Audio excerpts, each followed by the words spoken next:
Frédéric Lenoir habite Paris, au cœur de Saint-Germain-des-Prés. Lui, il est philosophe, il est auteur, et depuis des décennies, il se passionne pour les religions. D'ailleurs, le directeur du magazine Le Monde des religions, c'est lui. Nous, si on souhaitait tellement le rencontrer, c'est parce qu'on voulait lui parler de son dernier livre, une réflexion passionnante, brûlante d'actualité, à propos d'un certain Christ philosophe. Frédéric Lenoir, il y a beaucoup de choses dont on voudrait parler avec vous. Vous savez qu'au Québec, comme je pense que c'est la même chose ici en France, l'Église, on dit beaucoup de gens disent l'Église, c'est le christianisme, c'est l'Église, et il y a de moins en moins de monde dans les églises. Alors, conséquemment, on a le sentiment que le christianisme, c'est foutu. C'est l'impression que vous avez? Pas du tout. Moi, j'ai l'impression qu'au contraire, le christianisme, malgré la crise évidente des institutions religieuses chrétiennes, que le christianisme a d'une certaine manière gagné la bataille des idées. Parce que, au fond, les valeurs les plus profondes qu'il a promues dans l'histoire de l'humanité, si on regarde le message évangélique, ce sont les valeurs d'égalité de tout être humain, ce sont les valeurs de liberté individuelle, ce sont les valeurs de fraternité, de respect et d'amour du prochain, de justice sociale. Et on voit que ces valeurs-là, ce sont celles de la modernité, ce sont celles des droits de l'homme. Et donc, au fond, on est dans un christianisme qui aujourd'hui est invisible, puisque par ses valeurs évangéliques, il imprègne nos sociétés sans même qu'on ait conscience de l'origine chrétienne de ces valeurs. Et c'est pas seulement un christianisme underground, c'est-à-dire une minorité, toute petite minorité marginalisée de chrétiens croyants, pratiquants, qu'on ne voit pas, qui sont dans l'ombre. Vous dites, dans le fond, c'est un christianisme invisible qui nous habite comme société. Bien sûr. C'est ça qui est phénoménal. Exactement. Il est au fondement éthique de nos sociétés. C'est d'ailleurs pour ça, et c'est très intéressant de le comprendre, que d'autres civilisations qui n'ont pas du tout le christianisme comme racine, je pense à la Chine, je pense au monde musulman, ne sont pas forcément à l'aise avec les droits de l'homme et avec la démocratie. Vous allez plus loin que ça, vous dites, ce n'est pas un hasard. Si la démocratie et les droits de l'homme sont issus de cette société ou occidentale, ou si on veut teinter du christianisme. Bien sûr, parce que les droits de l'homme et la démocratie ont été mûris pendant 18 siècles dans la matrice chrétienne. Et tout le paradoxe de l'histoire, c'est que le monde moderne et les droits de l'homme se sont émancipés de l'Église catholique. C'est-à-dire que le monde moderne est né contre l'Église catholique, en luttant contre l'hégémonie, le désir de l'Église on va dire, de dominer la société, de dominer les individus. Donc on a le sentiment, aujourd'hui, si on connaît un peu l'histoire, on se dit, toutes nos valeurs, la démocratie, la liberté de conscience, la liberté d'expression, c'est né contre l'Église. C'est vrai. Et en même temps, on oublie que toutes ces valeurs-là sont nées aussi en Occident parce que le monde était chrétien. Et que c'est en référence au message évangélique que les philosophes de la Renaissance et les philosophes des Lumières, je pense à Erasme, à Pic de la Mirandole, à Voltaire, à Kant, à Rousseau, tous ces philosophes étaient des chrétiens qui ont fait référence aux évangiles, sont revenus aux évangiles contre l'Église. Et donc au fond, ils se sont libérés du cléricalisme pour revenir à un humanisme qui est un humanisme chrétien. Ouais. Ils l'ont débarrassé. Est-ce que vous allez jusqu'à dire que, vous savez, il y a des gens qui sont des pro-laïcs ou pro-laïcité, mais radicaux. Est-ce que vous iriez jusqu'à dire que même eux doivent quelque chose au christianisme? Mais tout à fait. Les gens aujourd'hui les plus athées, les plus anticléricaux, n'ont pas forcément conscience qu'ils sont des héritiers du message chrétien. Ils ne sont pas des héritiers, évidemment, de l'institution catholique qui a pratiqué l'Inquisition pendant 5 siècles. Ah oui. On est bien d'accord, d'ailleurs personne ne l'est aujourd'hui. Et ça, on peut rejeter violemment l'Église, on peut rejeter violemment le cléricalisme et être en même temps profondément marqué par les valeurs éthiques du christianisme. Valeurs d'égalité, de liberté, d'émancipation de l'individu par rapport au groupe, valeurs de fraternité, d'amour du prochain. Il y a beaucoup d'athées humanistes qui se reconnaissent dans ces valeurs. Et on oublie, parce qu'il faut refaire tout le parcours historique pour le comprendre, que ces valeurs sont nées du message évangélique. Oui, mais vous savez ce qui est absolument phénoménal, il y a bien des choses qui sont bouleversantes dans ce que vous dites, parce qu'on se dit, ce langage-là, ce n'est pas celui qu'on a entendu ou auquel nous avons été habitués venant de l'institution catholique. Mais en même temps, on se dit, c'est terriblement moderne comme discours. Tout à fait. Quand vous dites individu, le rapport entre l'au-delà et soi-même, cette ouverture-là à l'amour, à la vérité, la recherche de la vérité, il y a beaucoup de gens qui se retrouveraient probablement dans ce message-là et qui pourtant n'adhèrent pas du tout à l'institution catholique. Bien sûr, mais je pense que le message du Christ est incroyablement moderne. c'est un message d'une immense modernité. C'est pour ça qu'il peut ressurgir à toutes les époques, à toutes les périodes, puisqu'il touche directement l'individu par-delà le collectif, par-delà les institutions. Donc les institutions peuvent disparaître, le message du Christ va continuer de toucher le cœur des hommes.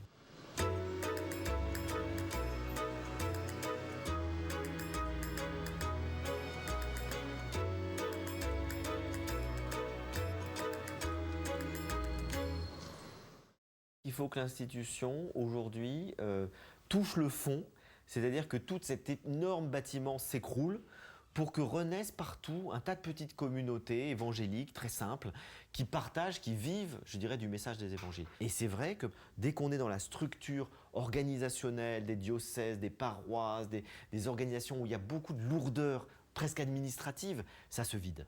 Parce que c'est trop lourd. Et c'est vrai que vous avez raison, moi je crois qu'il faut peut-être que les maisons s'écroulent pour que les braises se répandent partout et que le message reparte par un tas de petits groupes et d'individus qui seront habités par ce message. Je connais des gens qui ont consacré de nombreuses années aux évangiles, aux phénomènes religieux, sans jamais avoir été bouleversés eux-mêmes, c'est-à-dire qu'ils le voient vraiment comme l'anthropologie de la sociologie. Bon, vous avez consacré des années à ça, là. Vous êtes à la tête du monde des religions, vous avez publié encyclopédies, des livres. Est-ce que la substance même vous a changé? Ah, moi je ne le cache pas, je suis chrétien. C'est-à-dire qu'effectivement, j'ai une analyse philosophique et sociologique des religions, où j'essaye de regarder les choses rationnellement, mais en même temps, j'ai été touché par les évangiles. Et c'est évident que je n'aurais pas pu écrire un livre habité sur les évangiles si je n'avais pas été moi-même touché par le message. Donc c'est vrai que le message des évangiles, je le trouve extraordinaire. Il m'a touché personnellement. Il a changé quelque chose en moi, certainement. Il y a quelque chose en moi qui a évolué au contact de ce message. Et en même temps, je ne partage pas, évidemment, la foi, on va dire, ecclésiale, le dogme catholique. Je vais très rarement à la messe, et quand ça m'arrive, c'est plutôt dans un monastère, dans un lieu de silence, dans un lieu de recueillement. J'aime la solitude, j'aime le silence. Donc j'ai, personnellement, une conviction spirituelle. Mais non, je ne la vis pas dans un cadre institutionnel. Oui. Et vous êtes à l'aise avec ça?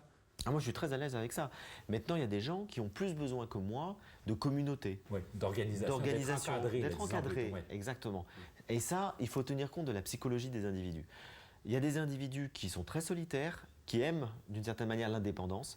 Vous avez des individus qui aiment le groupe, qui ont besoin du collectif, qui ont besoin du partage et de l'encadrement. Et là, je crois que c'est vraiment psychologique. Il faut tenir compte de ça. Et c'est pour ça que c'est bien qu'il puisse exister les deux solutions. La possibilité de vivre un christianisme de manière très individuelle, ce qui n'empêche pas le partage, mais de le vivre comme une foi personnelle, et puis la possibilité de le vivre en le partageant avec d'autres dans le cadre d'une structure. Donc moi, je crois qu'il y aura toujours besoin de structures. Maintenant, il faut les alléger au maximum pour pas qu'elles soient un obstacle au message. Et c'est ça, finalement, qu'on voit dans le message du Christ. C'est le risque, il le dénonce en permanence par rapport au temple. C'est que le risque que l'institution devienne la fin alors qu'elle n'est qu'un moyen. Et ce qu'il condamne, le Christ, c'est que l'institution ou l'Église ou la synagogue, puisqu'il parle de ça, de son temps, finalement devienne un obstacle pour aller vers Dieu, au lieu d'être une aide qui conduit à Dieu. Ouais. Et c'est ce qu'on a vu dans l'histoire. C'est qu'aujourd'hui, et pendant les dernières décennies, l'Église a plus été un obstacle qu'une aide.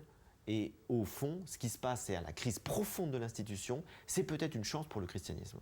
Ce qu'on constate à beaucoup d'endroits, c'est que les gens ont oublié ce qu'est même la foi. Tout à fait. On a l'impression qu'avoir la foi, et je l'ai entendu tellement souvent, des gens qui disent avoir la foi, c'est d'être chrétien, c'est être à l'Église catholique. Non. Et voilà. Je refuse, c'est tout non. Tout à fait, absolument. Puis pour tous les dogmes, pour toutes les raisons imaginables, bonnes ou mauvaises. Et finalement, on parle avec des gens qui se disent non, je suis athée, et on se rend compte qu'ils sont plus croyants. Mais bien sûr.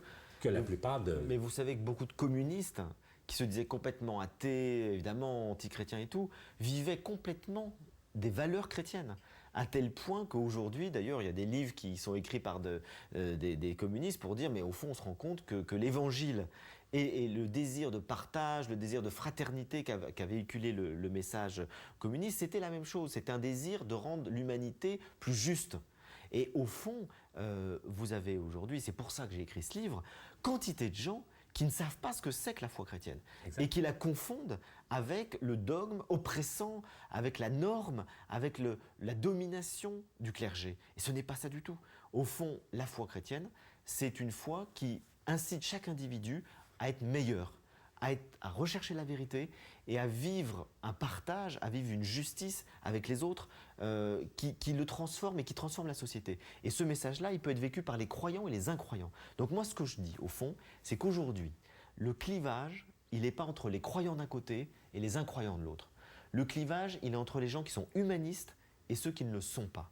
Et ceux qui sont humanistes, ils peuvent tirer leur humanisme de la raison, des valeurs modernes, les droits de l'homme par exemple, mais ils peuvent le tirer de la foi chrétienne, qui incite à l'égalité, à la fraternité, au partage.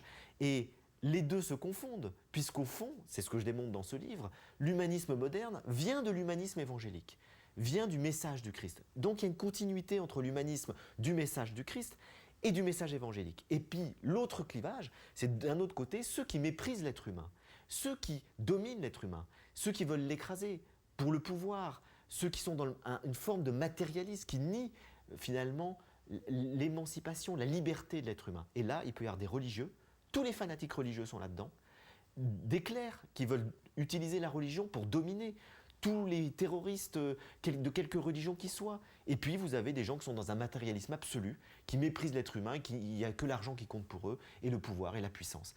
Et le clivage, il est là. Ceux qui respectent la personne humaine et ceux qui ne la respectent pas. Et là, on peut être croyant ou incroyant dans les deux cas. Frédéric Lenoir, c'était Merci à un vous. plaisir. Merci infiniment.